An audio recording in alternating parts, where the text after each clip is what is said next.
ऐसे लेबनान के हवाले से मैसिव डेवलपमेंट्स जो है वो सामने आ रही हैं और लेबनान के जो हाई ऑफिशियल्स हैं वो तेहरान पहुंचे हैं और ईरान की लीडरशिप के साथ उनकी मुलाकातें इस वक्त जारी हैं और साथ ही लेबनान के हवाले से सिक्योरिटी काउंसिल का जो सेशन है वो भी कॉल कर लिया गया है और साथ ही इजराइल जो है वो ऐसा लग रहा है फेल हो गया है अमेरिका को F-35 जो डील होने जा रही है सऊदी अरेबिया से उस डील को रोकने में जो है नाकाम हो गया है ऐसा लग रहा है। और अब इजराइल ये चाहता है कि अगर ये डील होने ही जा रही है तो फिर कम से कम इसको कंडीशन किया जाए नॉर्मलाइजेशन के साथ कि सऊदी अरेबिया जो है वो नॉर्मलाइजेशन करे इजराइल के साथ, फिर ये जेट्स जो उनको दिए जाएंगे। और इसके साथ साथ इजराइल कुछ और कंडीशंस भी शामिल करवाना चाहता है कि ये जेट्स जो है वो कहां पर डिप्लॉय होंगे और इसमें पाकिस्तान का क्या मामला है वो भी आपके साथ जब शेयर करेंगे।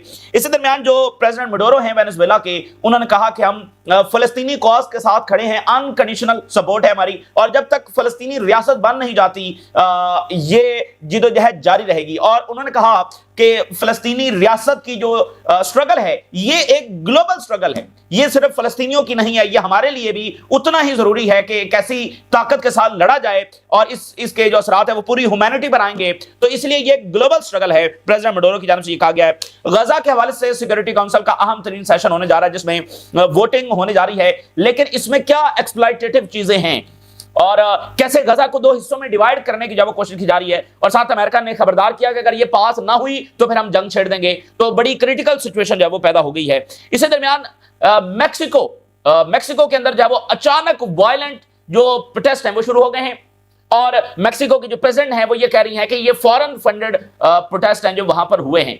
अब देखिए लैटिन अमेरिका में जो भी होगा वो नॉर्मल और नेचुरल नहीं होगा, यानी देखिए हमेशा से जो इश्यूज होते हैं वो तो वहां पर एग्जिस्ट करते हैं तो उनको हवा दी जाती है। तो लैटिन अमेरिका में जो भी होगा वो नेचुरल नहीं होगा और नॉर्मल नहीं होगा, उसमें कहीं ना कहीं फौरन मुदाखलत जाए वो जरूर शामिल होगी। तो लैटिन अमेरिका में ऐसी बहुत सारी चीजें हो सकती हैं, कहीं तख्ते उलट सकते हैं, कहीं मुजाहरे हो सकते हैं, कहीं पर जंगें छेड़ी जा सकती हैं, बराह रास्त मिलिट्री इंटरवेंशन है वो हो सकती हैं, कहीं पर फौजी बगावतें करवाई जा सकती हैं। तो लैटिन अमेरिका और Caribbean, South America as a whole region जो है वो एक बड़े टर्माइल से गुजरने जा रहा है।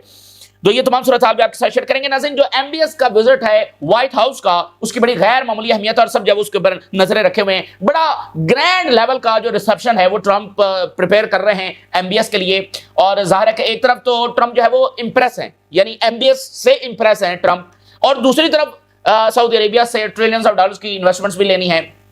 और फिर देखिए ये जो गल्फ कंट्रीज हैं, मिडिल ईस्ट के मुल्क हैं, इनका बड़ा इंपॉर्टेंट रोल होगा जो अमेरिका की फाइट है अगेंस्ट चाइना। तो ये जो ममालिक हैं इनका हमेशा कोल्ड वॉर के अंदर बहुत अहम तरीन किरदार होता है। तो कई पर्सपेक्टिव हैं, एक ग्रैंड रिसेप्शन जो है वो एमबीएस के लिए वहां पर तैयार की जा रही है। तो इजरायली मीडिया की रिपोर्ट के मुताबिक इजराइल अमेरिका को रोकने में तो फेल हो गया है, अब इजरायली मीडिया की रिपोर्ट है। तो अब इजराइल ये चाहता है कि फिर कम से कम इसको नॉर्मलाइजेशन के साथ कंडीशन किया जाए। देखिए नॉर्मलाइजेशन तो बाकी भी कर चुके हैं, उनको भी जेट्स तो नहीं मिले हैं, और अगर सऊदी अरेबिया को देने हैं तो कम से कम फिर नॉर्मलाइजेशन तो मनवा ली जाए, इसको इस चीज के साथ जो कंडीशन किया जाए।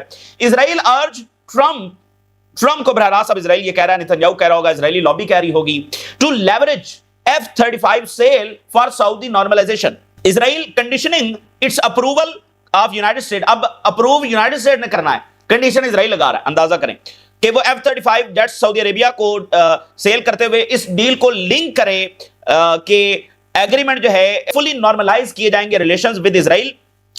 और अगर ये कंडीशन नहीं किया जाता that would be mistake and cause harm. ये अब इजराइल कह रहा है कि अगर ये ना किया तो बड़ी गलती होगी अमेरिका की कि अगर उसने इस डील को कंडीशन ना किया। और इसके साथ इजराइल को एक और कंसर्न है इजराइल के बकौल, और वो ये है कि जो जियोपॉलिटिकल लोकेशन है उसकी बड़ी इंपॉर्टेंस है सऊदी अरेबिया की। सऊदी अरेबिया के जो एक बॉर्डर है, अगर आप वो सिनाई की तरफ जाएं तो वहां जो सऊदीया का बॉर्डर है वो बहुत करीब है इजराइल के। तो ये उनको ज्यादा परेशानी है कि एक ऐसे मुल्क को फाइटर जेट से मिलने जा रहे हैं जिनकी फ्लाइट का डिफरेंस सिर्फ चंद मिनट है, यानी अगर यहां से जहाज उड़ेंगे तो इजराइल को मौका भी नहीं मिलेगा और पता भी नहीं चलेगा, सिर्फ 2-4 मिनट लगेंगे। द बिगेस्ट कंसर्न इज कि सऊदी अरेबिया की जो जियोग्राफिकल प्रॉक्सिमिटी है टू इजराइल के वो बहुत ज्यादा क्लोज है। The distance between Saudi Arabia and Israel is matter of minutes, 2-4-5 minute लगेंगे बस। दैट इजराइल विल रिक्वेस्ट, एक और कंडीशन अब वो रखवाने जा रहा है कि सऊदी अरेबिया के जो जेट्स हैं जो मिलेंगे ये उस रीजन में डिप्लॉय नहीं होंगे, ठीक है ना, उधर जो बेसेस है वहां पर डिप्लॉय नहीं होंगे, यानी रियाद और इस साइड पर डिप्लॉय होंगे, उधर ऊपर वाली साइड के ऊपर जब डिप्लॉय नहीं होंगे। اسرائیلی بارڈرز کے قریب. تو اب فائٹر جیٹس امریکہ نے دینے ہیں, کنڈیشن اسرائیل ایڈ کر رہا ہے. اور دیکھیے جو نیوم سٹی بن رہا ہے وہ تو اسی طرح بن رہا ہے, تو سعودی عربیہ کیوں نہیں وہاں پر ڈپلائی کرے گا؟ اس وقت تو سب سے زیادہ جو حساس نوعیت کا سعودی عربیہ کا پروجیکٹ ہے جس پر اس کی فیوچر اکانومی ٹکی ہوئی ہے اور ویژن 2030 کا سب سے امپورٹنٹ ترین پروجیکٹ ہے, وہ تو نیوم سٹی ہے. تو نیوم سٹی کے لیے تو سب سے زیادہ ڈیفنس تیار کیا جا رہا ہے, تو وہاں پر وہ کیوں نہیں ڈپلائی کریں گے؟ اور اسرائیل کیا یہ کنڈیشن منوا سکے گا؟ نارملائزیشن تو نہیں منوا سکے گا. ایسا ہو سکتا ہے کہ سعودی عربیہ کوئی ایسا راضی نامہ کرے کہ بھائی ہم ٹھیک ہے فیوچر میں یہ کریں گے, کیونکہ انہوں نے یہ تو کبھی نہیں کہا کہ ان ریسنٹ ٹائم کہ ہم نہیں کریں گے, کبھی بھی نہیں کریں گے. تو وہ کنڈیشن کر رہے ہیں کہ فلسطینی ریاست کے ساتھ ہمارا کنڈیشن ہے نارملائزیشن.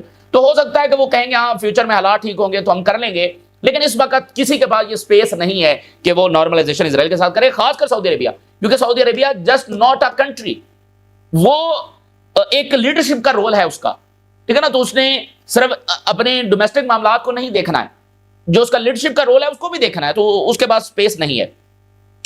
اچھا, اب اسی درمیان ایک اور انٹرسٹنگ پہلو ہے, اس کو ایران اور پاکستان کے لینس سے بھی دیکھیے. ایک تو یہ کہ پاکستان اور سعودی عربیہ کا نیٹو لائک ایگریمنٹ ہے کہ اگر اٹیک ہوگا تو وہ ڈیفینڈ کرے گا پاکستان. تو کوئی بھی ملک دوسرے ملک کو تب تک ڈیفینڈ نہیں کر سکتا جب تک وہ اس کے اکوپمنٹ سے واقف نہیں ہے, اس کو چلانا نہیں جانتا, اس کی بیسز سے واقف نہیں ہے, اس کے کمانڈ سٹرکچر سے واقف نہیں ہے, اس کے انفراسٹرکچر سے واقف نہیں ہے.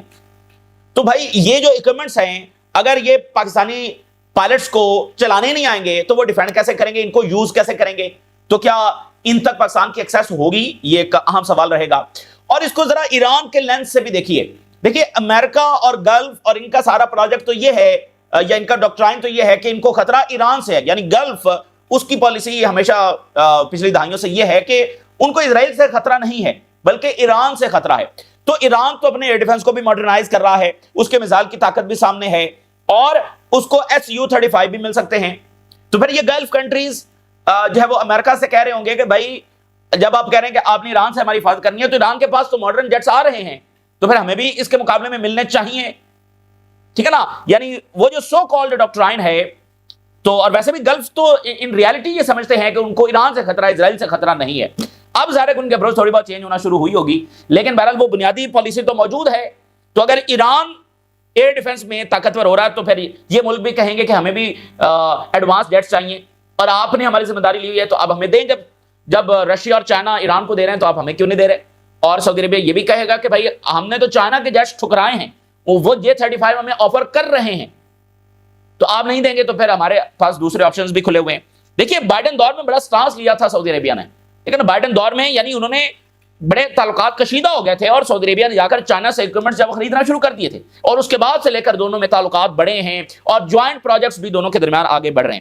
تو یہ ایک چیز ہے. اب اسی درمیان جو لیبنان کی صورتحال ہے وہ بوائلنگ پوائنٹ کے اوپر ہے فرام پریویس ویکس, کیونکہ اسرائیل کے حملے نہ صرف جاری ہیں بلکہ وہ ایسکلیٹ ہو رہے ہیں, اور دوسری طرف سے امریکہ کا بڑھتا ہوا پریشر ہے جس میں وہ مسلسل الٹیمیٹم دے رہے ہیں کہ حزب اللہ کو ڈسارم نہ کیا تو جنگ لانچ کر دیں گے, فائنینشیل ریسٹرکشن جو وہ لگا رہے ہیں. تو امریکہ کا بڑھتا ہوا پریشر اور اسرائیل کے ایسکلیٹ ہوتے ہوئے حملے, تو اس لیے وہاں پر صورتحال پچھلے کچھ ہفتوں سے بوائلنگ پوائنٹ تک پہنچی ہوئی ہے. تو آپ دیکھیں نبی بیری جو ہے انہوں نے کیا بات کی, انہوں نے کہا کہ لیبنان کا یونائٹڈ سٹانس نہیں ہے اسرائیل کے خلاف, یعنی وہ گورنمنٹ کی بات کر رہے ہیں چونکہ گورنمنٹ ہی ہے اس وقت جس کا جو الٹا حزب اللہ کے خلاف سٹانس لی ہوئی ہے. تو انہوں نے کہا کہ یہ جو لیبنان کا ایک یونائٹڈ سٹانس نہ لینا ہے اسرائیل کے خلاف, یہی وہ چیز ہے کہ اسرائیل زیادہ بدماش بن رہا ہے. اور انہوں نے کہا کہ کب اسرائیل نے ایک بھی سنگل کلوز جو ہے اس کی پاسداری کی ہو, ایگریمنٹ کی, سیز فائر ایگریمنٹ, ایک بھی کلوز ایسی نہیں ہے جس کی اسرائیل نے جب وہ پاسداری کی ہو. اور اس سے اگر کوئی سمجھنا چاہے تو سمجھ سکتا ہے کہ اسرائیل ان نیچر ہی اگریسو ہے, کسی ایک واقعے میں وہ زیادتی نہیں کر رہا بلکہ اس کی نیچر کے اندر ہی یہ زیادتی اور ظلم جو ہے وہ شامل ہے. تو لیبنان کا جو کرائسس ہے یہ اس لیے بڑھتا چلا جا رہا ہے کہ کچھ لوگ یہاں ہمارے ہاں وہ رحم کے طلبگار ہیں کہ وہاں سے کوئی مرسی ان کے پر ہوگی, ان پر کوئی رحم نہیں کھایا جائے گا, یعنی اسرائیل ان پر کوئی رحم نہیں کھائے گا. اور انٹرنل ڈسپیوٹ جو ہر ایشو کے اوپر آ رہا ہے یہ وہ چیز ہے کہ ہمارا کرائسس بڑھتا چلا جا رہا ہے. اب یہ بہت سخت تنقید ہے پریزیڈنٹ کے اوپر اور پرائم منسٹر گورنمنٹ کے اوپر. سو انہوں نے کہا کہ فار 11 months ریزسٹنس نے ایک بھی گولی نہیں چلائی, 11 مہینے ہو چکے ہیں ریزسٹنس کی جانب سے ایک بھی گولی نہیں چلی, اینڈ ابھی بھی قصوروار ریزسٹنس ہے. लेबनान ने अपनी जो ऑब्लिगेशंस हैं सीज फायर से रिलेटेड वो पूरी की हैं, इसराइल ने एक भी पूरी नहीं की। और उन्होंने कहा कि लेबनान को कोई निजात हासिल नहीं होगी और हमारे लिए कोई अल्टरनेटिव नहीं है सिवाय इसके कि हम मुत्तहद हो जाएं। तो यानी ये बड़ी कॉम्प्लेक्स और डेंजरस क्राइसिस है। यानी रेजिस्टेंस एक तरफ है, साथ नबी बेरी का स्टांस है, दूसरी तरफ प्रेसिडेंट और प्राइम मिनिस्टर और गवर्नमेंट है जिसको मिडिल ईस्ट के कुछ मुल्क पीछे हैं कि भाई हिजबुल्लाह को डिसआर्म करो, साथ अमेरिका और इजराइल हैं। ठीक है, तो ये बड़ा, यानी नबी बेरी जब खुलकर स्टांस ले रहे हैं तो, और वो कह रहे हैं कि ये जो यहां पर कुछ लोग बुज़दिली दिखा रहे हैं यही वो चीज है कि इजराइल यहां पर दंदनाता फिर रहा है। अब नबी बेरी के जो एक खास एडवाइजर हैं और मेंबर पार्लियामेंटेरियन हैं वो इस वक्त तेहरान पहुंच गए हैं और तेहरान में अभी अली लहरिजानी के साथ उनकी मुलाकात हुई है और इसके बाद और भी मुलाकातें उनकी होंगी। Ali Larijani meets with Lebanese MP Ali Hassan Khalil in Tehran, जिसके अंदर जो है वो रीजनल डेवलपमेंट्स डिस्कस की गई हैं, खास तौर पर जो इजराइल का बिहेवियर और इजराइल के बढ़ते हुए हमले हैं सदरन लेबनान में, जो repeated violation of the cease fire agreement, तो वो सारा डिस्कस कर रहे होंगे कि भाई सूरत हाल बॉइलिंग पॉइंट पर पहुंच रही है और क्या हिजबुल्लाह रिस्पॉन्ड करने जा रही है, नहीं करने जा रही, ये सारी चीजें उसमें डिस्कस हो रही हैं क्योंकि कुछ ना कुछ तो अब करना है। US provides Israel with political cover, America जो है वो इजराइल को जो भी वो कर रहा है उसको कवर प्रोवाइड कर रहा है। और जोसेफ ऑन जो इस वक्त अमेरिका के प्रेशर में और गल्फ कंट्रीज के प्रेशर में हिजबुल्लाह को डिसआर्म करने में लगे हुए हैं, तो वो बहुत ज्यादा अंडर प्रेशर हैं और आइसोलेट हो रहे हैं क्योंकि अरब स्ट्रीट भी रेजिस्टेंस के साथ खड़ी है। तो अब उन्होंने हंगामी तौर पर कहा है कि सिक्योरिटी काउंसिल का सेशन होना चाहिए जो इजराइल अग्रेशन कर रहा है, और सबसे बढ़कर इजराइल ने जो एक वॉल बनाना शुरू कर दिया, एक परमानेंट ऑक्यूपेशन उसने शुरू कर दी है, एक बाकायदा वो वॉल बना रहा है, यानी नए बॉर्डर्स वो डिक्लेयर कर रहा है। तो इस पर सिक्योरिटी काउंसिल का अर्जेंट सेशन जो होना चाहिए। कोई सिक्योरिटी काउंसिल का सेशन और जैसे नबी बेरी ने कहा कोई रहम की भीख कुछ भी काम नहीं आएगा, सिवाय इसके कि जैसे लेबनान ने पहले मज़ाहमत की और इजराइल के मंसूबों का नाकाम बनाया, और इस वक्त भी एक यूनाइटेड स्टांस की जरूरत है। इसमें लेबनीज गवर्नमेंट भी रियलिटीज को देखते हुए और वक्त की जरूरत को देखते हुए और इजराइल के साथ उसी अंदाज में कन्फ्रंट करे जो जुबान इजराइल समझता है, इसके अलावा कुछ भी काम नहीं आएगा।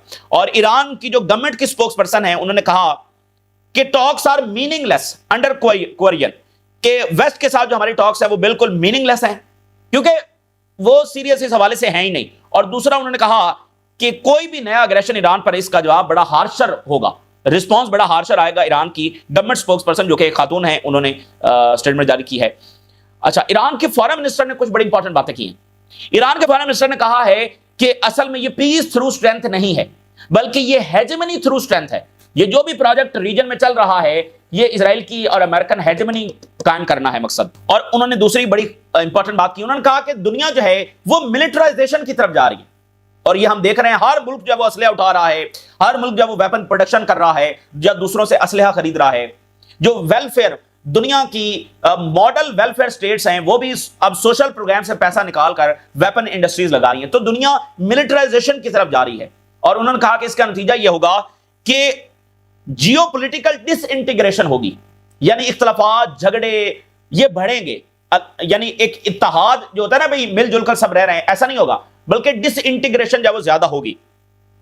और उन्होंने कहा कि जो कुछ इस वक्त रीजन के अंदर हो रहा है ये अमेरिका और इजराइल की जो एरोगेंट प्रैक्टिसेस हैं ये उसका नतीजा है, ये उसका अक्स है। ठीक है ना, तो इसमें वाज़ेह तौर पर देखा जा सकता है कि उनका एरोगेंट बिहेवियर जिसमें कोई मीनिंगफुल मुज़ाकरात के लिए तैयार नहीं है।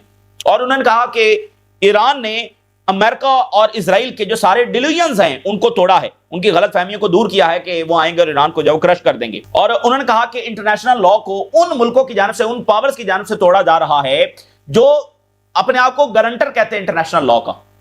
ये जो बार बार हम कहते हैं इंटरनेशनल लॉ, असल में ये जो इंटरनेशनल लॉ है ना, देखिए दुनिया का एक निजाम है ना, आलमी सतह पर इंस्टीट्यूशंस हैं, बातचीत है, मामला चल रहे हैं। तो अगर ये इंटरनेशनल लॉ मुकम्मल ब्रेक कर दिया जाए जैसा कि इस वक्त ऑलमोस्ट कर दिया गया है, तो फिर क्या होगा, दुनिया में अनार्की फैल जाएगी। तो मतलब वर्ल्ड वॉर में यही था ना कि कोई ज़ाब्ता रसूल नहीं था, मतलब कौमें एक दूसरे के खिलाफ अपनी फुल रिसोर्सेज और मतलब उसमें कोई हद बंदी नहीं है। इतने बड़े बड़े क्राइम्स उसमें हुए, यानी क्या कुछ नहीं हुआ, बाद में खुद इंसानियत पर शर्मिंदा हुई कि ये हमने किया है। तो ये जो लफ्ज बार बार इस्तेमाल होता है इंटरनेशनल लॉ टूट जाएगा, तो इसका मतलब दुनिया में अनार्की फैल जाएगी और उसका नतीजा फिर पूरी ह्यूमैनिटी के लिए अच्छा नहीं होगा। फिर कोई किसी की बात नहीं सुनेगा और फिर सर्वाइवल ऑफ द फिटेस्ट और हर कोई मिलिटरीली अपने मामलात को देखेगा। तो प्रेसिडेंट मडोरो ने कहा है कि हमारी अनकंडीशनल सपोर्ट है کمپریہنسو اور لیجیٹیمیٹ جو رائٹ ہیں فلسطینیوں کے ان کو حاصل ہونے چاہیے. اور انہوں نے کہا کہ یہ سیکرڈ کاز ہے, یعنی یہ مقدس کاز ہے جس کے ساتھ ہم کھڑے ہیں, اور ان کو ایک آزاد اور پیسفل ریاست کا حق ہے. اچھا, ویری انٹرسٹنگ, یعنی ایک کرسچن لیڈر کہہ رہا ہے کہ یہ ایک مقدس کاز ہے, اینڈ ناٹ کہ ایون کوئی OIC لیڈر بھی اس طرح سے بات نہیں کر رہا جیسے ایک کرسچن لیڈر کہہ رہا ہے کہ یہ ایک مقدس کاز ہے. اسی درمیان ارجنٹائن جس کی گورنمنٹ بہت پرو اسرائیل اور بہت پرو امریکہ ہے, وہاں پر جو لائرز ہیں وہ سامنے آئے ہیں اور انہوں نے کہا کہ عالمی عدالت کو پروب کرنا چاہیے جو کریبین میں وینزویلا کی بورڈز کے اوپر جب وہ حملے ہو رہے ہیں. ارجنٹائن کے لائرز جب وہ سامنے آئے. اچھا, اسی درمیان جب وہ میکسیکو کے اندر اچانک بہت بڑے پروٹیسٹ شروع ہو گئے, 100 پولیس آفیسر جب اس میں زخمی ہوئے, اتنے بڑے پروٹیسٹ ہو گئے. اچانک ایک گروپ ہے جس نے اپنے آپ کو جین زی میکسیکو کا نام دیا ہے, اس نے جناب علی پروٹیسٹ شروع کر دیے ہیں. ہوا یہ ہے کہ کچھ دن پہلے, کچھ ہفتے پہلے ایک میئر ہیں اور وہ پبلکلی ان کو اساسینیٹ کیا گیا. وہ میئر جو ہیں وہ بڑے بہادر تھے اور وہ جو ہے یہ جو ڈرگ کارٹلز ہیں ان کے خلاف انہوں نے پورا ایک سٹانس لیا ہوا تھا. بڑے زبردست آدمی تھے, بڑے بہادر تھے, ان کو پبلکلی اساسینیٹ کیا گیا. تو ان کے کئی ہفتوں کے بعد اس گروپ کی جانب سے اس کے رد عمل کے طور پر وہ کریں گے, اس کے رد عمل کے طور پر ہم مظاہرے کر رہے ہیں. تو یہ شروع ہو گئے, بڑے وائلنٹ مظاہرے ہوئے ہیں. اور Mexico president blames foreign actors for violence at youth protest. تو میکسیکو کی صدر یہ کہہ رہی ہیں کہ اس میں غیر ملکی ایکٹرز یعنی کہ طاقتیں شامل ہیں ڈی اسٹیبلائزنگ ایکٹیویٹیز کے لیے. تو اس میں کوئی شک نہیں ہے کہ یہ ہو سکتا ہے. میں نے کو بتایا کہ ایشوز تو ہوتے ہیں. اب ظاہر ہے کہ وہ بڑے زبردست آدمی تھے, بڑے پاپولر تھے اور اس کا ایک رد عمل آیا, ٹھیک ہے نا, وہ تو ایشوز ایگزسٹ کرتے ہیں تو اس کو ہوا دی جاتی ہے. تو جو بھی ہوگا وہاں پر یہ نہیں ہوگا کہ بس یہ بالکل نیچرل ہی ہے. تو کہیں نہ کہیں فنڈنگ کہیں نہ, کیونکہ دیکھیں نا آلریڈی تو تختے الٹنے کی بات ہو رہی ہے, سبجوگیشن کی بات ہو رہی ہے. اب دیکھیں میکسیکو کے اندر حملے کرنے کے لیے امریکہ میں باقاعدہ ٹریننگ ہو رہی ہے. تو اس لیے اب یہ ریجن جو ہے وہ بڑی مشکل صورتحال سے اس نے گزرنا ہے. اب سیکورٹی کونسل کا جو سیشن کل ہونے جا رہا ہے, اب اس میں ڈینجرس بات کیا ہے؟ دیکھیں اس میں ڈینجرس بات ناظرین یہ ہے کہ تازہ ترین رپورٹ کے مطابق اس میں یہ شامل ہے کہ غزہ کو 2 حصوں میں ڈیوائیڈ کیا جائے گا. ایک وہ جو اسرائیل کے پاس ہے اور ایک وہ جو حماس کے کنٹرول میں ہے, اور اس کو انہوں نے نام بھی دیے ہیں, یہ گرے زون ہے, یہ ریڈ زون ہے, اور ریکنسٹرکشن جب گرے زون میں ہوگی یعنی وہ باقاعدہ غزہ کو 2 حصوں میں ڈیوائیڈ کر رہے ہیں. تو اس میں جو انہوں نے فلسطینی ریاست شامل کی ہوئی ہے وہ کہاں, چاند کے اوپر بنے گی. یعنی آدھے سے زیادہ غزہ تو وہ اسرائیل کو دے رہے ہیں اس ریزولوشن کے تحت, اور پھر ساتھ کہہ رہے ہیں کہ اگر یہ پاس نہ ہوئی تو پھر جنگ چھیڑ دیں گے. تو یہ کیا ہوگا, کیا نہیں ہوگا, پاس ہوگی نہیں ہوگی.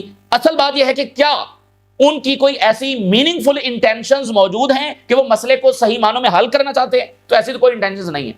تو یہ ڈیٹیلز امپورٹنٹ نہیں ہے کہ یہ پاس ہوگی نہیں ہوگی, اس میں کیا شامل ہے کیا شامل نہیں ہے. ہمیشہ اس میں کچھ نہ کچھ ایکسپلائٹیٹو جب شامل ہوگا اور وہ نئے نئے ٹولز استعمال کرتے رہیں گے فلسطینیوں کی ایتھنک کلینزنگ کے لیے, کیونکہ ان کے کوئی ارادے نہیں ہے فلسطینیوں کو رائٹس دینے کے حوالے سے. اور جو انہوں نے جینوسائیڈ کی ہے, آپ کو کیا لگتا ہے کہ نیتنیاہو جو وہ اب کہے گا کہ مجھ سے غلطی ہو گئی اور بڑی ندامت کرے گا؟ تو یہ اصل بات یہ ہے کہ ان کی انٹینشنز نہیں ہے, اس لیے ہر جگہ وہ نئے ٹول اور نئے راستے جو استعمال کریں گے. تو یہ اس وقت کی تازہ ترین صورتحال ہے جو آپ کے ساتھ شیئر کیا. آپ نے رائے ضرور آگاہ کریں. اجازت دیجیے, اللہ حافظ.